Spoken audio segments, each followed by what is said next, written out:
প্রথমেই এই ছবি দেখুন।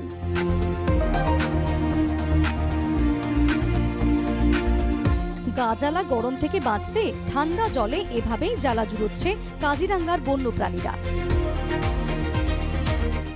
ঋতু পরিবর্তনের সঙ্গে সঙ্গে বন্যপ্রাণীদেরও স্বভাবে কিছু পরিবর্তন আসে। যেমন ঠান্ডায় উষ্ণতা পেতে রোদ পোহানো, বর্ষাকালে বৃষ্টির আমেজ নেওয়া, ঠিক সেভাবেই গরমকালে গরম থেকে বাঁচতে জলে ডুবে থাকতে দেখা যায় বনের জীবজন্তুদের।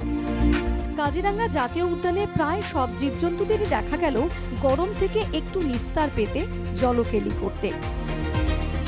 পর্যটকদের জন্য কাজিরাঙ্গা জাতীয় উদ্যান এই মুহূর্তে বন্ধ, তবে উদ্যানের বাইরের জলাশয়গুলোতে মোষ, হরিণ, গন্ডার, হাতিদের জলকেলি সত্যি মনোমুগ্ধকর। নান্দনিক এই দৃশ্য দেখে আপ্লুত কাজিরাঙ্গার বাসিন্দারাও। যে প্ৰকৃতিৰ ৰূপ সলাই এই প্ৰকৃতিৰ মাজত থকা জীৱ জন্তু মানুহ পৰ্যন্ত প্ৰত্যেকৰে স্বভাৱলৈও কিছু পৰিৱৰ্তন আহি পৰে ঋতুৰ লগত সামঞ্জস্য ৰাখি।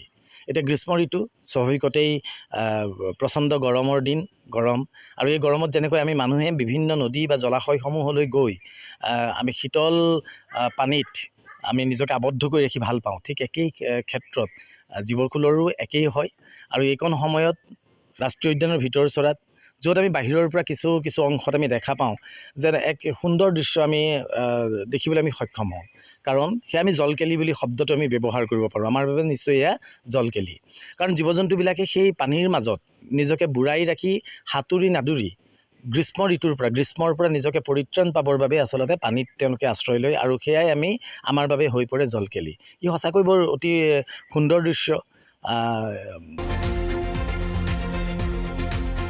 কাজিরাঙ্গা থেকে পীযূষ দাসের রিপোর্ট, NKTV বাংলা।